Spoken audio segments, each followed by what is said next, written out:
வணக்கம் நண்பரே, கிருஷ்ணகிரி மாவட்டம் போச்சம்பள்ளி ஏற்றுமதியை பற்றி பார்க்க போகிறேன். நீங்கள் பார்த்துக்கொண்ட விவசாய சங்கத்துடைய பதிவு பார்க்காதவங்க பாருங்கள், ஷேர் பண்ணுங்கள்.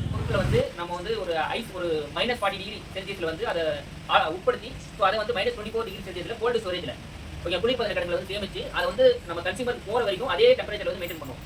ஸோ அது வந்து ஒரு முழு மாங்காய் அப்படியே பண்ணுறதில்ல. ஒரு முழு மாங்காய் வந்து ஸ்கூப் பண்ணியோ அல்லது வந்து கியூப் பண்ணியோ, ஸோ சின்னதாக இண்டிவிஜுவல் பீஸ் பிரிச்சிங் சொல்லுவாங்க. அதுதான் தனித்தனியாக ஸ்கூப் பண்ணியோ அல்லது வந்து கியூப் பண்ணியோ வந்து அதை வந்து ஐஸ் பண்ணிவிட்டு அதை வந்து எக்ஸ்போர்ட் பண்ணிட்டு இருக்கோம் அந்த ஐக்கிய பீரியட்ல. இன்னொன்று வந்து காமா கதிரிக்க கூடம் இருக்குது. ஸோ அதில் வந்து பார்த்தீங்கன்னா கிளாஸ் 6 அதாவது கிளாசிக் ஃபுட் ப்ராடக்ட்ஸான ஸ்பைசஸ், நம்ம உதாரணத்துக்கு வந்து மஞ்சள் எடுத்துக்கலாம். மஞ்சள் பவுடரையோ அல்லது மிளகு பவுடரையோ அதில் வந்து ஆட்படுத்தி நமக்கு வந்து ஏற்றுமதி பண்ணும்போது அதில் உள்ள மைக்ரோபிக்ஸ், அதை நுண்ணுயிர்கள், அது அந்த பொருட்களை வந்து சேதப்படுத்தும் நுண்ணுயிர்கள் வந்து நமக்கு வந்து கட்டுப்படுத்தி அதன் மூலியமா நம்மளோட இப்போ ஒரு மஞ்சள் தூள் வந்து ஒரு 6 மாதம் நம்ம வீட்டு டெம்பரேச்சர் மெயின்டைன் பண்ண முடியும் அப்படின்னா அதில் வந்து நீங்கள் ஆட்படுத்தி ஏற்றுமதி செய்யும்போது 2 வருஷம் வரைக்கும் அப்படியே வந்து வச்சுக்கூடிய திறன் வந்து செல்ஃப் லைஃப் வந்து இன்க்ரீஸ் ஆகும். அது ஒன்று. அதே மாதிரி நம்ம உருளைக்கிழங்கு, வெங்காயத்தெல்லாம் வந்து நம்ம வீட்டில் வச்சனாவே முளை கட்டிக்கும். இப்போ நமக்கு வந்து கிளைமேட்லாம் சில்லா இருக்கு, நம்ம வீட்டில் வச்சனாவே முளை வந்துடும். ஸோ அதெல்லாம் வந்து இதில் ட்ரீட் பண்ணும்போது பார்த்தீங்கன்னா அந்த ப்ரோட்டீன்லாம் வந்து தடுத்து நமக்கு வந்து அதோட வாழ்நாள் வந்து இன்க்ரீஸ் பண்ணி கொடுக்கும். நம்ம வீட்டில் வந்து ஒரு 2 வாரம் வச்சுக்கிறது பார்த்தீங்கன்னா ஒரு 2 மாதம் வரைக்கும் வச்சு நம்ம சாப்பிட்ற மாதிரி.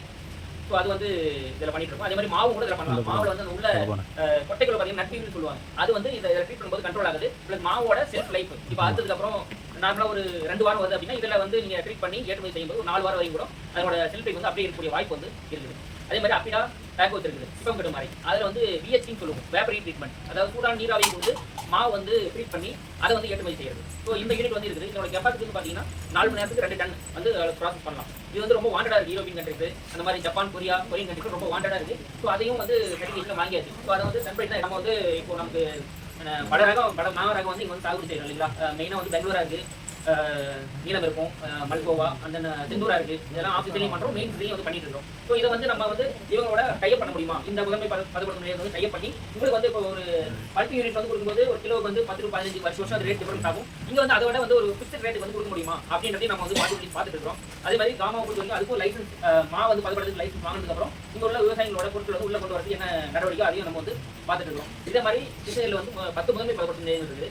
ஒன்று போச்சமல்லியில் இருக்குது, இன்னொன்று வந்து கிருஷ்ணகிரியில் இருக்குது. அது வந்து புளிக்கு ஸ்பெஷலாக இருக்குது. அதில் வந்து இப்போ வந்து சிறுதானியங்கள் வந்து வேல்யூவேஷன் மதிப்பு கூட்டுற இது வந்து பண்ண போகிறாங்க. இப்போ வந்து ஆர்டர் போட்டாங்க, அது ஒரு கம்பெனிக்கு வந்து விட்டுருக்கோம். அதே மாதிரி காவிரிப்பட்டினம் முதன்மை பதப்படுத்தும் நிலையம் இருக்குது. அதுவும் வந்து மருதமை எப்படின்னு சொல்லி பாலக்கோட்டில் இருக்கவங்களுக்கு கொடுத்துருக்கோம். அவங்க வந்து சாஸு, தக்காளி மற்றும் இந்த சில்லிஸில் மிளகாயில் வந்து மதிப்பு கூட்டுற மாதிரி அவங்க வந்து பண்ணிட்டு இருக்காங்க. அதே மாதிரி ராயக்கோட்டையில் வந்து கேனியோ பாரத்ன்ற ஒரு கம்பெனி எடுத்திருக்காங்க.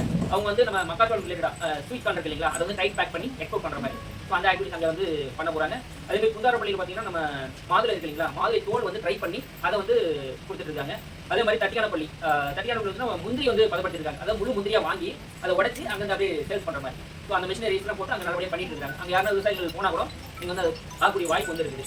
ஒசூர்லேயும் வந்து ஒசூர் முதன்மை பதப்படுத்தி வின் என்டர்பிரைஸ்னு ஒருத்தர் எடுத்திருக்காங்க. அவங்க வந்து காய்கறி அங்கே நமக்கு தெரியும், ஒசூர் வந்து அந்த கோல்டு கிளைமேட்டில், அதாவது ஊட்டி கொடைக்கானல் விளையக்கூடிய காய்கறிகள், பழங்கள் எல்லாமே நம்ம ஒசூரில் விளையக்கூடிய வாய்ப்பு வந்து நமக்கு அருமையாக இருக்குது. ஸோ அந்த முதன்மை பதப்படுத்தும் நிலையத்தை பயன்படுத்தி அங்கேருந்து வெஜிடபிள், அதாவது காய்கறி பழங்கள் வந்து பதப்படுத்தி அவங்க வந்து யூரோப்பியன் கண்ட்ரிக்கு வந்து ஏற்றுமதி செய்கிறதா சொல்லிட்டு இருக்காங்க. ஸோ இதற்கிடையில் நம்ம மேடம் டிஎன் அப்பக்ஸ் சென்னையிலேருந்து வைஸ் பிரசிடென்ட் மேடம் இவங்க.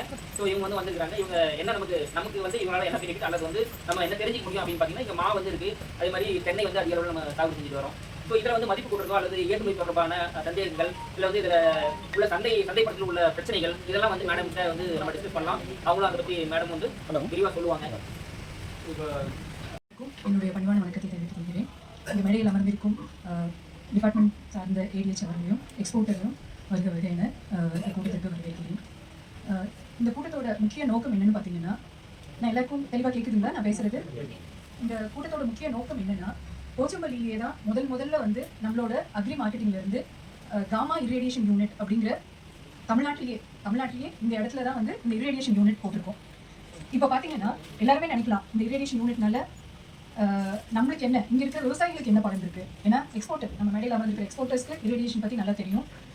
அதுக்கான எவ்வளோ டிமாண்ட், அதில் பண்ணுற ப்ராடக்ட்ஸ்க்கு வந்து வெளிநாட்டில் எவ்வளோ டிமாண்ட் இருக்குங்கிறதும் எக்ஸ்போர்ட்டருக்கு தெரியும். ஆனால் இங்கே இருக்கிற விவசாய பெருமக்கள் வந்து என்ன நினைக்கலாம்னா, எங்களுக்கு அதனால என்ன பலன்? எங்களுக்கு வந்து நாங்கள் இங்கே மெயினாக இங்கே இருக்கிற விவசாயிகள் எல்லாரும் மா விளைவிப்பீங்க இல்லைங்களா, மா, தென்னை, வேறு என்னென்ன பயிரெல்லாம் இங்கே இருக்குது? ஃப்ளவர்ஸ், மல்லி, ஃப்ளவர்ஸில் வெஜிடபிள்ஸும்.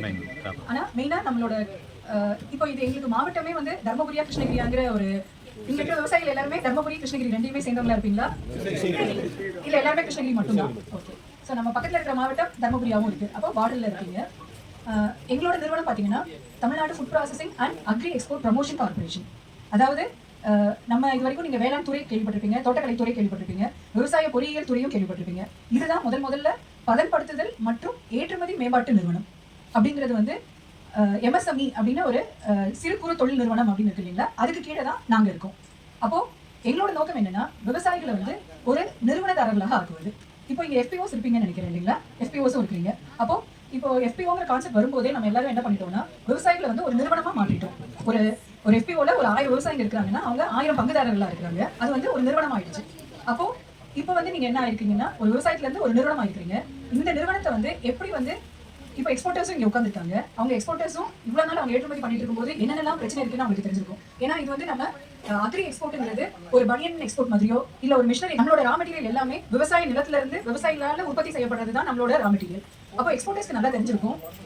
தரம்ங்கிறது தான் வந்து உலகமயமாக்கல் அப்படின்னு வரும்போதே நம்ம தரத்துக்கு வந்து ரொம்ப முக்கியத்துவம் கொடுக்கும். இனிமேல் நாங்கள் கொண்டு வர போற அப்கிரேடேஷன் ஆகட்டும், இந்த அப்கிரேடேஷன் எல்லாமே எதை பேசிக்கா வச்சிருக்குன்னு பார்த்தீங்கன்னா தரத்தை தான். நீங்க தரமான பொருளை கொடுத்தாதான் உங்களால ஏற்றுமதி பண்ண முடியும். ஸோ தரமான பொருள் அப்படின்னு நம்ம எப்படி அதை வந்து ஸ்டாண்டர்ட் பண்ணுவோம் அப்படின்னு சொன்னீங்கன்னா இப்போ எல்லாருக்குமே தெரிஞ்சிருக்கும். நம்ம வந்து மா தோட்டத்தில் கண்டிப்பாக பூச்சி தொல்லை இருக்கு இல்லைங்களா, அதே மாதிரி ப்ரொடக்ஷனும் கம்மியாயிட்டே வருது. நாளுக்கு நாள் போக போக உங்களுக்கு வந்து அதோட ஈல்டும் நம்மளுக்கு கம்மியாயிட்டு வருது. அப்போ வேற வழியே இல்லாம நம்ம ஃபர்டிலைசர்ஸை யூஸ் பண்றோம். அப்போ கம்ப்ளீட்டா ஆர்கானிக்கா பண்ணாதான் குவாலிட்டியா அப்படின்னு கேட்டீங்கன்னா இல்ல, கம்ப்ளீட்டா நீங்க அது ஆர்கானிக்கா கொண்டு வர தேவையில்லை. நீங்க உரம் போடலாம், மருந்தடிக்கலாம், ஆனா அது எல்லாமே அந்த லெவலுக்குள்ள இருக்கணும். அதாவது நாங்க குவாலிட்டி டெஸ்டிங் அப்படின்னு சொல்றோம் இல்லைங்களா, அப்போ உங்களோட மண்ணோட தரமாகட்டும், நீங்க போடுற மருந்து அதுக்கான பூச்சி மருந்துகள் இருக்கு இல்லைங்களா. இப்போ நம்மளோட நாட்டோட மாங்கனிகளுக்கு தான் வந்து சுவை ஜாஸ்தி.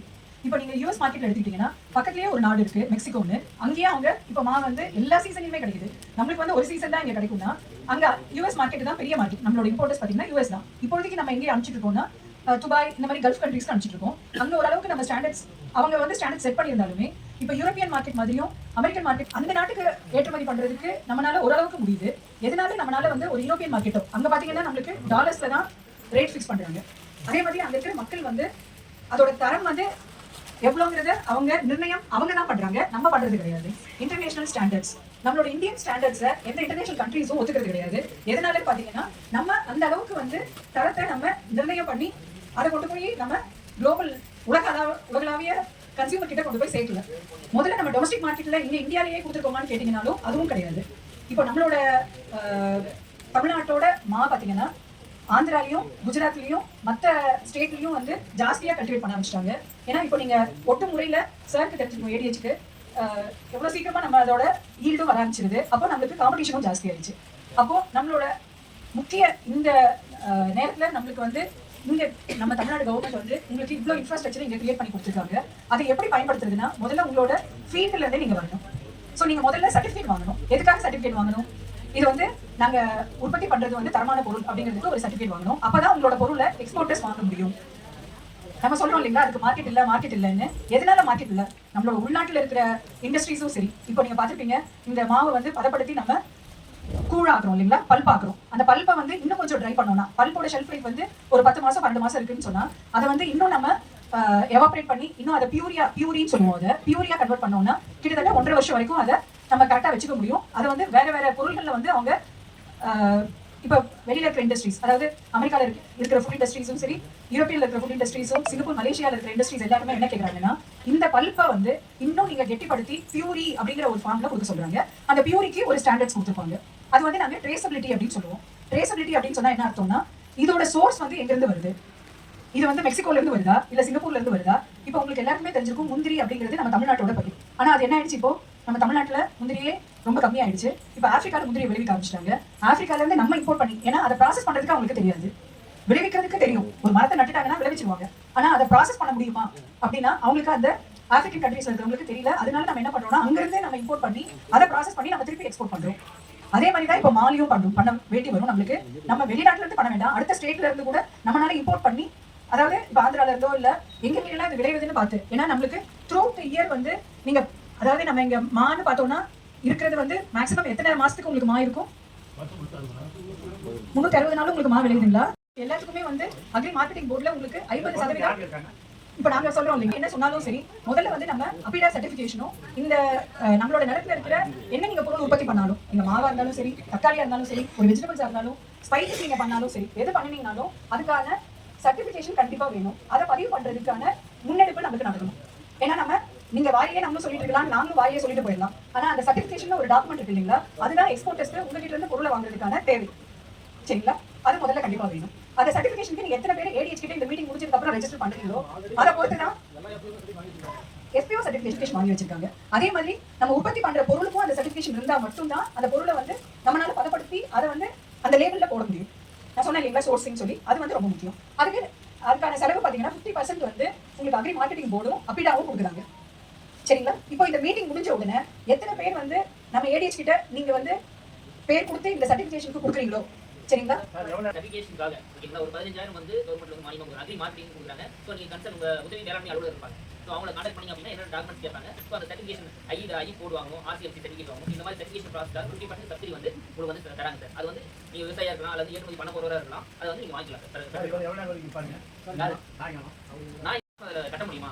இப்போ அது சர்டிபிகேஷன் ப்ராசஸ்க்கு வந்து இப்போ 2022 வந்து அந்த கோர்ஸ் வாங்க ரேடியோ மெட்டீரியல் கோபால் 60 கோர்ஸ். அது அந்த சர்டிபிகேஷன் ப்ராசஸ்க்கு 1 இயர் 2 இயர் கம்ப்ளீட் ஆகுது. அது 1 கோடி இன்வெஸ்ட் பண்ணி அந்த கோபால் 60 கோர்ஸ் வந்து கவர்மெண்டே ப்ரொடியூஸ் பண்ணி கொடுத்துருக்கு. ஸோ அந்த சர்டிபிகேஷன் ப்ராசஸ் 1 ஆர் 2 இயர்ஸ் இருக்குது. இது வரைக்கும் நம்மளால வந்து இப்போ 10 மாசத்துக்கு பார்த்தீங்கன்னா எவ்வளோ வருது? 60 லட்சம் வருது. இப்போ எவ்வளோ ரூபாய் நிறுவனமா நான் பேர் பண்ண முடியுமா? என்னால் முடியுங்களா? நான் ஒரு கூட பேர் பண்ணேன், நான் ஒரு சிஓங்க. என் கம்பெனிலேருந்து எந்த வருமானம் வரலைங்க. ஒரு 2 வருஷத்துக்கு இது எடுத்து 2 வருஷத்துக்கு எந்த வருமானம் வரலைங்க. நான் என்னால் பேர் பண்ண முடியுங்களா? அந்த மாதிரி நடைமுறை சிக்கல் இருக்குது. இப்போ இந்த சந்தை ஒளி பங்குதாரர் போட்டுக்கிறேன், ரைட்டுங்களா? இது வரைக்கும் ப்ராசஸ் பண்ணலையா? ஓகேங்களா? ட்ரையல் ரன் தான் போயிட்டு இருக்குது. அங்கிருந்து இங்கிருந்து எதையும் பண்ணல. சென்னையில் இருக்கு கம்பெனி. ஸோ நாங்கள் வந்து இங்கே வந்து அந்த காமா இரிடேஷன் யூனிட்டும் அப்புறம் APEDA pack house and vapour treatment இந்த யூனிட் ரெண்டுமே நாங்கள் எடுத்து மீட் பார்ட்னராக இருக்கோம். ஸோ நாங்கள் லாஸ்ட் ஜூலைலேருந்து இந்த ப்ராசஸ் எல்லாமே பண்ணிட்டு இருக்கோம். காமா வந்து பார்த்தீங்கன்னா இப்போ ஆல்ரெடி 5 மாதம் ப்ராசஸ் போயிட்டு இருக்கு. இன்னும் 2 மாதம் ஆனால் ப்ராசஸ் முடியுது. ஸோ நிறையா சர்டிஃபிகேஷன் இதெல்லாம் கொடுத்துருக்காங்க. அது முடிக்கிறதுக்கு பிப்ரவரியில் முடிச்சுட்டு அதுக்கப்புறம் இது ஃபர்ஸ்ட் பார்த்தீங்கன்னா மசாலா பொருட்கள் வந்து பண்ணி கதிரேகம் பண்ணி ஏற்றுமதி பண்ணுறதுக்காக தான் ஃபர்ஸ்ட் லைசன்ஸ் கொடுத்துருக்காங்க. இது வரைக்கும் தான் இருக்குது. ஸோ இதில் அடுத்த லைசன்ஸ் பார்த்தீங்கன்னா நம்ம மேங்கோ மாதுளை பொமக்ரனேட் இது ரெண்டுக்கும் நம்ம வாங்க முடியும். அதுவும் வந்து பார்த்தீங்கன்னா எல்லா கண்ட்ரீஸ்மே வந்து கதிரிக்க வந்து ஏற்றுறது இல்லை. சார் மாதிரி கோலிங் சார் சொன்ன மாதிரி வந்து அமெரிக்காவுக்கு வந்து மெயினாக அந்த கதிரிக்க பண்ணுற பொருள் வந்து அனுப்புறாங்க. அமெரிக்கா கூட அதுக்கப்புறம் ஆஸ்திரேலியா, மலேசியா இந்த 3 நாட்டுகள் தான் இப்போதைக்கு இது வரைக்குமே வந்து அந்த நாடு வந்து அதை அப்ரூவ் பண்ணியிருக்காங்க. எங்கள் நாட்டுக்குள்ள நீங்கள் கதிரிக்க பண்ண பொருள் வந்து இதுக்கு அனுப்பலாம்னு சொல்லிட்டு அவங்க அப்ரூவ் பண்ணியிருக்காங்க. அதுதான் அந்த இப்போ இங்கே இருக்கிறது வந்து அபிடா பேக் ஹவுஸ் இது என்னென்ன சர்டிஃபிகேஷன் இது வரைக்கும் வாங்கியிருக்கு அப்படின்னா, நம்ம வந்து இப்போ ஐரோப்பிய நாடுகளுக்கு வந்து காய்கறி பழங்கள் ஏற்றுமதி பண்ணுறதுக்கான அப்ரூவல் இருக்குது. அதுவே நாங்கள் வந்து ஒரு ட்ரையல் கன்சைன்மெண்ட் தான் பண்ணி பார்த்துட்டு வரைக்கும் 4-5 ட்ரையல் கன்சைன்மெண்ட் பண்ணியிருக்கோம், பண்ணி அனுப்பிச்சிருக்கோம். பட் ஆனால் காய்கறி பொறுத்த வரைக்கும் நாங்கள் எங்கே என்ன எங்களுக்கு பிரச்சனை வந்து அந்த எக்ஸ்போர்ட் குவாலிட்டி காய்கறின்னு சொல்லிட்டு ஒரு காய்கறினா அதோட கிரேடு, அதோட சைஸ், ஒரு கிலோனா இந்த காய் நிற்கும் அப்படின்னு சொல்லிட்டு ஒரு நாங்கள் வந்து நெதர்லாண்டுக்கும் ஃப்ரான்ஸுக்கும் அனுப்போம். ஸோ அந்த கேட்டகரி வச்சு பார்க்கும்போது நம்ம ஏரியாவில் இங்கே நாங்கள் லோக்கலில் தேடி பார்த்தோம், சால்போட ஒரு பார்மெண்ட் கொடுத்துருந்தாங்க. நாங்கள் பார்த்தப்ப அந்த கிரேட் வந்து எங்களுக்கு கிடைக்கல. அதுக்கு ராயப்பட மார்க்கெட்டில் போய் கொஞ்சம் எடுத்தோம், அதுக்கப்புறம் பெங்களூர் மார்க்கெட்டு கொஞ்சம் எடுத்தோம். ஸோ இது வந்து பார்த்தீங்கன்னா இது வந்து நம்ம ஒரு தொடர்ந்து ஒரு லாங் டைமில் தான் பிளான் பண்ணி நம்ம ஒர்க் பண்ண முடியும். ஏன்னா இந்த ஏரியாவில் வந்து நமக்கு எக்ஸ்போர்ட் போகுது அப்படின்னா அந்த என்னென்ன காய்கறி நம்ம எக்ஸ்போர்ட் பண்ண முடியும், எந்த நாட்டுக்கு பண்ண முடியும், எந்தெந்த காய்கறி வந்து இந்த குவாலிட்டியில் எங்களுக்கு வேணும் அப்படிங்கிறது வந்து நம்ம காய்கறி இனிமேல் தான் நம்ம டிபார்ட்மெண்ட்டோட சேர்ந்து சார் பேசியிருக்கோம். இப்போ நம்ம ஜனவரி மீட்டிங் போகிற மாதிரி அந்த ஃபுல்லாக ரெடி பண்ணிட்டு அதுக்கப்புறம் நாங்கள் பார்க்குற அப்ரோச் பண்ணுறது எங்கள் பிளான். இதை விட்டால் அது அடுத்த வேப்பர் ட்ரீட்மெண்ட் சொல்லிட்டு ஒரு ஃபெசிலிட்டி இருக்குது. அது வந்து 3 கண்ட்ரி தான் வரைக்கும் அலோவ் பண்ணியிருக்காங்க. ஜப்பான், நியூசிலாந்து, சவுத் கொரியா இந்த 3 கண்ட்ரி தான் வந்து பண்ணுறதுக்கான லைசன்ஸ் இருக்குது. அது ஸோ இதில் மெயினாக பார்த்தீங்கன்னா நம்ம ஃபெசிலிட்டி பொறுத்த வரைக்கும் அந்த மேங்கோ பெல்ட்டுக்காக தான் அந்த இது நிறைய ஃபெசிலிட்டி இது அப்போ எல்லாமே வந்துச்சு. பட் இங்கே இருக்கிற ஃபெசிலிட்டியோட எக்ஸ்போர்ட் வெரைட்டி பார்க்கும்போது பங்கனப்பள்ளி, அல்போன்சா, மல்கோவா, ஸோ இந்த வெரைட்டிக்கு தான் அந்த எக்ஸ்போர்ட்டுக்கான ஸ்கோப் அதிகமாக இருக்குது. ஸோ அந்த சார் வந்து இப்போ தோத்தாபுரி சொன்னார். தோத்தாபுரி வந்து நம்ம கதிரிக்க பண்ணியோ அல்லது வேப்பரி ட்ரீட்மெண்ட் பண்ணியோ எக்ஸ்போர்ட் பண்ணதுக்கு ஸ்கோப் இல்லை இங்கே பொறுத்த வரைக்கும். அதனால சார் என்ன சொன்னார், Dubai market open market. So இங்கே இருக்கிற தோத்தாபுரி வந்து மேஜராக வால்யூம் கொண்டு போக முடியும் அப்படின்னா நம்ம துபாய் மார்க்கெட் இருக்கு. இப்போ இது எல்லாத்தையுமே வந்து ட்ரை பண்ணி பவுடரா வச்சிட்டோம்னா இன்னுமே நம்மளுக்கு, ஏன்னா ஜூஸ்ல பாத்தீங்கன்னா இப்போ என்ன பண்றாங்கன்னா பவுடர் கலக்கினாங்கன்னா ஜூஸ் ஆயிடுது. முன்னாடி நீங்க மேங்கோவை வந்து பல்பா தான் நம்ம ஜூஸ் அனுப்பிச்சிட்டு இருந்தாங்க. இப்போ வந்து பவுடரா நீங்க எல்லா சீசன்லயும் இங்க கிடைக்குதுன்னு சொல்றீங்க. அப்போ அதை பவுடரா பண்ணோம்னா அந்த பவுடர் வந்து எல்லாத்துலயுமே போகுது. இப்போ கிசான் மாதிரி கம்பெனி, ஐடிசி மாதிரி கம்பெனி, அவங்க இப்போ பண்ற எல்லா ப்ராடக்ட்ஸ்லயுமே இப்போ குழந்தைங்களுக்கான பவுடர் வருது இல்லைங்களா, நம்ம ஹார்லிக்ஸ் மாதிரி குழந்தைங்களுக்கான பவுடர் வருது. அதுல வந்து நம்ம காய்கறியோட பவுடரை அது கூட சேர்த்துறாங்க. அப்போ நெஸ்லே மாதிரியான கம்பெனியும் நம்ம இங்க கொண்டு வரதுக்கான வாய்ப்புகள் தான் இருக்கு. நெஸ்லே, ஐடிசி மாதிரியான கம்பெனிக்கு. ஏன்னா இவ்வளோ விவரமா இருக்கிற விவசாயிகள் இந்த ஏரியாவில் இருக்கீங்க. அதுக்கான ப்ரொடக்ஷன் இதுவும் எங்களுக்கு நல்லாவே தெரியுது.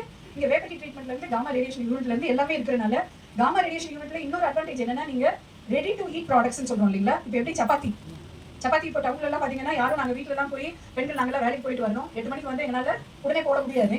அப்போ நீங்க சப்பாத்தியையும் இரிடேஷன் பண்ணிட்டீங்கன்னா அதுக்கான ஷெல்ஃப் லைஃபே ஜாஸ்தி. அப்போ அவர் இதை கண்டினியூஸா 20 டன்னுக்கு இது கெப்பாசிட்டி இருக்குதுங்கிறாரு. அப்போ நீங்க இங்க கிடைக்கிற காய்கறிகள்ல ஒரு கூட்டு மாதிரி பண்ணலாம். கூட்டு மாதிரி பண்ணி அந்த சப்பாத்தியோட வச்சு நீங்க அப்படியே பேக் பண்ணி கொடுத்தீங்கன்னா ஐடிசி மாதிரியான கம்பெனிஸ்லாம் கண்டிப்பா வாங்குறதுக்கான ரெடினஸ்ல இருக்காங்க. இதுக்கான அப்கிரேடேஷனுக்காக தான் நாங்க இப்போ ஏடிஎஸ் சாருக்கும் எனக்கும் அதுதான் நாங்க பேசிட்டு இருக்கோம். மேடம் நீங்க இது எதுவுமே எங்களுக்கு வந்து நீங்க லெட்டர்ல கொடுக்கல அப்படின்னாரு. இதை வந்து லெட்டர்ல நாங்க நிறைய ப்ராடக்ட்ஸ் இருக்கு இல்லைங்களா? ஒரு ப்ராடக்ட்ல கிடையாது, நம்மளுக்கே இதுக்கு நிறைய ப்ராடக்ட்ஸ் இருக்கு. அதனால நாங்க என்ன கேட்கறோம்னா, இங்க இருக்கிற எஃபிஓஸ் நீங்க வந்து ரெஜிஸ்டர் பண்ணுங்க. இதுக்கான ட்ரைனிங்கை வந்து இப்போ நானோ சாரோ இதோட ட்ரைனிங்கை நாங்க தர முடியாது இல்லைங்களா? இதுக்கிட்ட சயின்டிஸ்ட் இருக்கணும். நீங்க போய் அதை நேரடியா கத்துக்கணும், நீங்களே கையில பண்ணி கத்துக்கணும். நம்ம ஒரு இப்போ நான் மேங்கோ பவுடர்னு சொல்றேன், ஆனா அந்த மேங்கோ பவுடர் எப்படி இருக்கணும், எப்படி எந்த பதத்துல பண்ணணும், எந்த பதத்துல மாங்காவை ஹார்வெஸ்ட் பண்ணணும், இது அத்தனையும் இருக்கு இல்லைங்களா? நம்ம மாம்பழத்தை கொண்டு போய் அதில் போட்டால் பவுடர் ஆகுமா, இல்ல அதை எந்த பதத்துல நம்ம அறுவடை பண்ணா அதை வந்து நம்ம பவுடரை கன்வெர்ட் பண்ண முடியும் அப்படிங்கிற எல்லா இதையும் ஒரு சயின்டிஸ்ட் தான் கொடுக்க முடியும். அதுக்கான ஏற்பாடையும் நாங்க பண்ணி கொடுக்குறோம். இப்போ நீங்க வந்து ரெஜிஸ்டர் பண்ணணும், முதல்ல மார்க் பண்றோம். இதை வந்து நம்ம புது ப்ராடக்ட்ஸ் மறுபடியும் இந்த இரிடேஷன் யூனிட்ல வந்து உங்களுக்கு ரிட்டார்ட் பேக்கேஜிங்கிற ஒரு மிஷினையும் என்னால் கொண்டு வர முடியும். இந்த பவுடர் பண்றதுக்கான ஒரு ஸ்ப்ரே ட்ரை யூனிட்டையும் நம்ம கொண்டு வர முடியும். இந்த 2 யூனிட் கொண்டு வந்துட்டோம்னா இப்போ சார் இருக்காங்க, அப்போ அவங்களுக்கு வந்து மெயின்டெனன்ஸும் அவங்களுக்கு ஈஸி ஆயிடும். இந்த 2 யூனிட் நம்ம ரெக்கமெண்ட் பண்ணலாமா கவர்மெண்ட்டுக்கு? இதுக்கான சப்போர்ட் நீங்க எல்லாரும் விவசாயிகள் பண்ணுவீங்களா? ஆனாலும் அதுக்கான மெஷினரி இங்க வந்தாலும் அதை பயன்படுத்துறதுக்கான ட்ரைனிங் நம்ம கண்டிப்பா வேணும். சரிங்களா? இப்போ சார் சொல்லிட்டாரு, நீங்க இதை பதிவு பண்ணீங்கன்னா ஒண்ணு கேவிகே இருக்காங்க, அடுத்தது டிஎன்ஐ இருக்காங்க, இந்த சயின்டிஸ்ட் எல்லாம் இருப்பாங்க. அவங்க வந்து உங்களுக்கு ட்ரைனிங் கொடுப்பாங்க. அந்த மெஷினரி இங்க வந்ததுக்கு அப்புறம் அந்த மெஷினரியை பாக்குறதுக்கு ஒரு எக்ஸ்போர்ட்டர்ஸ் இருக்காங்க. இந்த எக்ஸ்போர்ட்டர்ஸ் மட்டும் இல்லாம இன்னும் இங்க இருக்கிற கம்பெனிஸும் முதல்ல என்ன அவங்க கேட்கறாங்கன்னா, இங்க வந்து நான் கேட்ட அந்த சர்டிஃபைடு, அதாவது நம்ம சொல்றோம் இல்லைங்களா, எங்க நிலத்துல வந்து நாங்க எல்லாத்தையும் ஆரோக்கியமா தான் வச்சிருக்கோம். நம்மளும் ஆரோக்கியமா இருக்கணும்னா என்ன செய்யணுங்க? நம்ம டெஸ்ட் பண்ணாதான் உங்களுக்கு தெரியுது.